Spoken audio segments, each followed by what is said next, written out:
أعزائي المشاهدين، مساء الخير. رجعت لحضراتكم تاني. الحقيقة أعزائي المشاهدين، هناك حالة من الحوار حول توفيق عكاشة.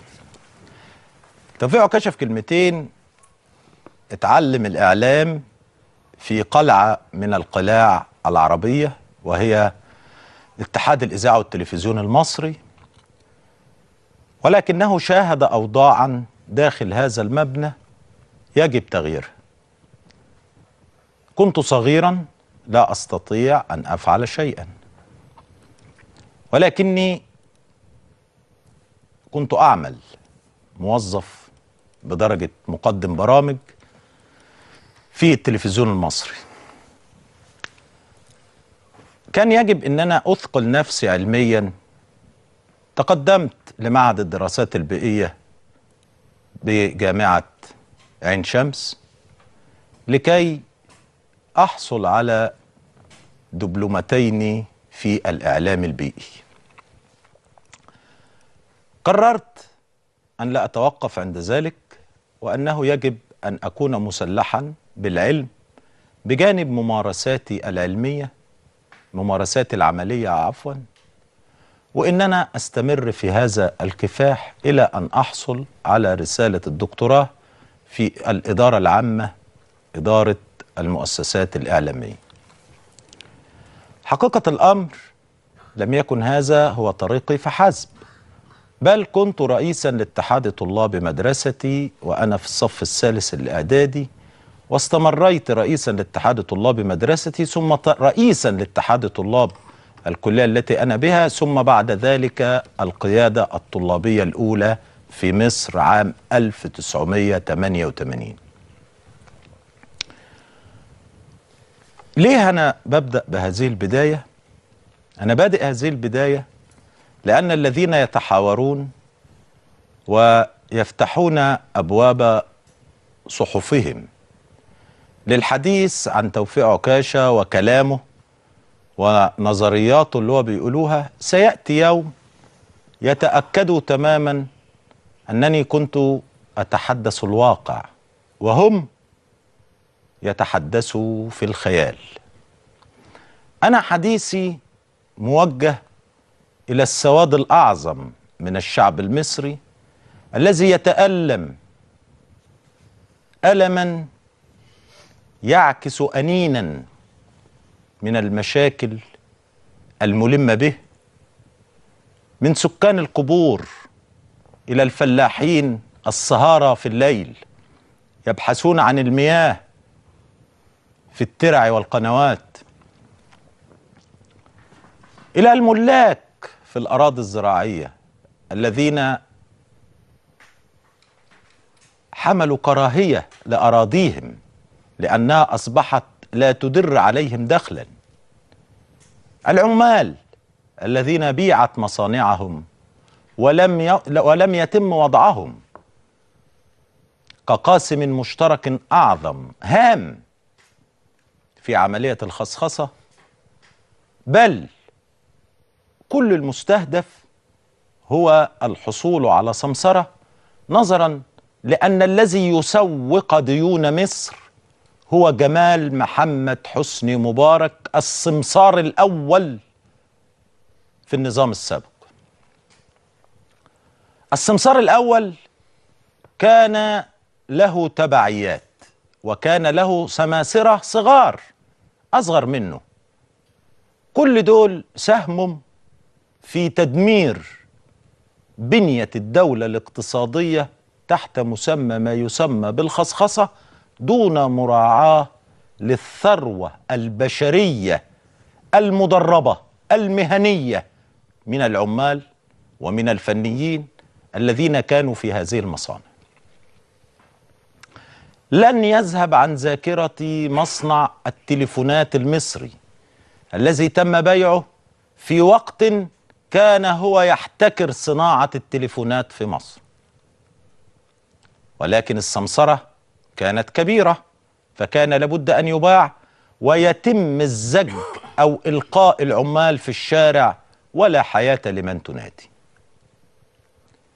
رحلة من الألم والآلام عاشتها مصر على مدار 20 عاما، 20 عاما بالتمام والكمال، ومصر تتألم وتتأزم، والمسؤول الأول هم الإخوان المسلمين والجماعات الإسلامية التي انبثق فكرها من الفكر الإخواني، فخرجت على واحد من أعظم حكام مصر عبر التاريخ أنور السادات لكي يقتلوه. ومات السادات وفتح الباب على مصراعيه أمام حسني مبارك ليتولى أمر مصر.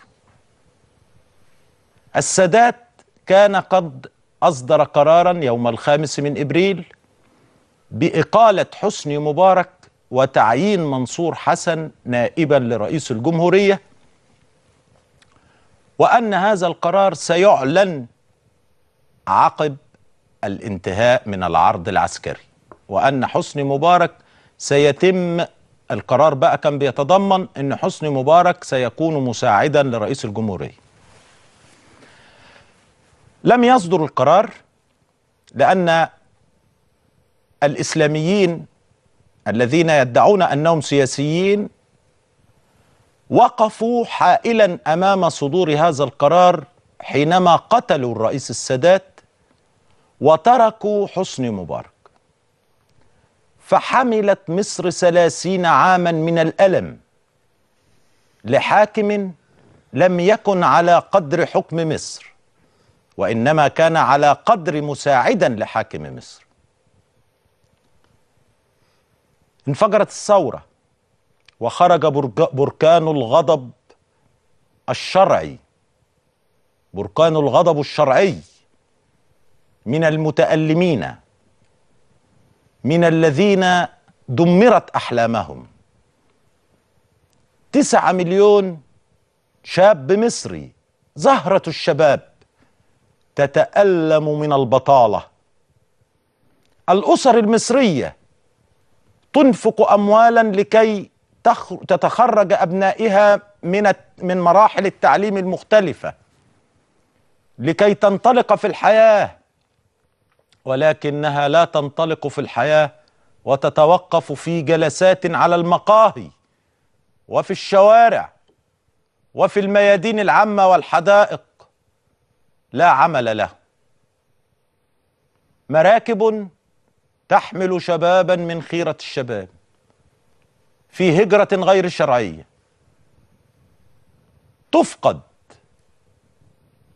في البحر، يموت الشباب. وكانت هي المرة الأولى في تاريخ مصر منذ الفراعنة وحتى حسني مبارك أن تشهد مصر هجرة غير شرعية خطيرة. الشاب بقى يركب المركب وبيقول لك يا عم اموت اموت، العيش الموت احسن من العيشه، انا عايز، ما أنا مش لاقي اكل. كل هذه الاشياء ويربض على نفس مصر سيده لا تفقه شيء، تقول انها زوجة الحاكم ولها ابن، كل امنية حياتها ان يجلس ابنها على عرش مصر. هل مصر صغرت لدرجة أن يجلس عليها جمال مبارك الذي لا يفقه شيء؟ أنا ضربت لكم أمثلة بالراجل اللي ما بيفهمش حاجة وراح قال أنا عايز أبقى مثقف، وقبلها الراجل الغبي اللي راح لأستاذ علم نفس اجتماعي قال له أنا عايزك تخليني ذكي. هذه الأشياء لا تصنع ولكنها تولد. القيادة تكون متميزة في قيادات الدول عندما تكون بالميلاد وليس بالاكتساب. فهذا الجمال كان لا له اكتساب ولا له ميلاد، لا يملك زمام أمور القيادة من حيث الميلاد أو الاكتساب، وإنما كانوا يريدوا أن يجعلوه شربة ماء لأفراد شعب مصر الأبي الذي رفض فخرج في انتفاضة قوية.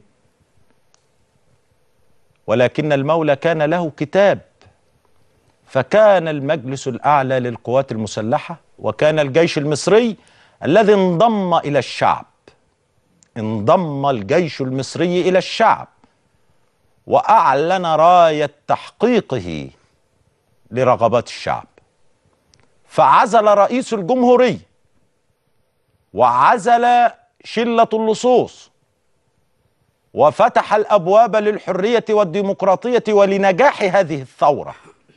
ولولا المجلس الأعلى للقوات المسلحة، ولولا ضباط الجيش المصري من رتبة ملازم وحتى رتبة لواء، ولولا المتطوعين في الجيش المصري والعساكر في الجيش المصري، لولا كل هؤلاء ما نجحت ثورة 25 يناير نهائيا. والدليل واضح وموجود في ليبيا على حدودنا الغربية.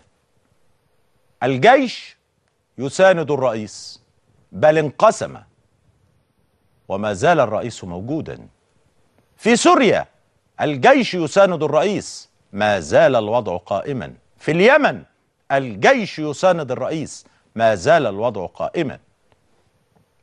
أشهر. فما بالك بهذه الجيوش اللي احنا نقدر نقول عليها على قد الحال، السوري على اليمني على الليبي، ما بالك في الجيش المصري، أكبر جيش في المنطقة وأقوى جيش في المنطقة، الجيش القادر على حماية أمنه الاستراتيجي الخارجي. يعني إيه أمنه الاستراتيجي الخارجي؟ يعني مضيق جبل طارق، مضيق باب المندب، منابع النيل، إلى آخره من المحاور الأمنية التي تصل إليها الذراع الطولة للجيش المصري. إذن أن الجيش المصري قادرا إن انضم إلى الرئيس أن تقف الثورة. قادر؟ نعم قادر. الجيش المصري يملك من الخرائط التحتية والفوقية كل شيء. يملك خرائط شبكات المياه في مصر جميعها، يملك خرائط شبكات الصرف الصحي في مصر جميعها. كان سوف يجهز على الثورة إن قام بضرب مواسير المياه ومواسير الصرف الصحي في ميدان التحرير دون أن يضرب طلقة واحدة. فشلت الثورة، ولكن الجيش المصري أراد أن ينهي ملف التوريث، وأراد أن يفتح لشعبه الذي هو جزء منه أبواب الحرية والديمقراطية، فانضم بقرار جماعي من كل رجال القوات المسلحة إلى الشعب لكي تنجح هذه الثورة المباركة. ولكن أين نحن اليوم من هذا؟ البعض يحاول أن يوجد صداما بين الجيش وبين عدد من الشباب الذين لا أستطيع أن أقول لهم إلا نتقي الله في مصر فقط. فليذهب الجميع إلى الجحيم وتبقى مصر عالية بجيشها وشعبها. لن يرصد التاريخ على مدار الدهر كاملا أن الجيش المصري دمر. بريطانيا العظمى حاولت أن تدمر الجيش المصري ولكنها لم تستطيع. كل ما استطاعت هي ضربها لأسطول الجيش المصري، وحملت الجنود والضباط المصريين وأعادتهم إلى مصر في الوقت الذي كان على أرض مصر نصف الجيش المصري يؤمن مصر في عهد محمد علي. لن تكون مصر العراق،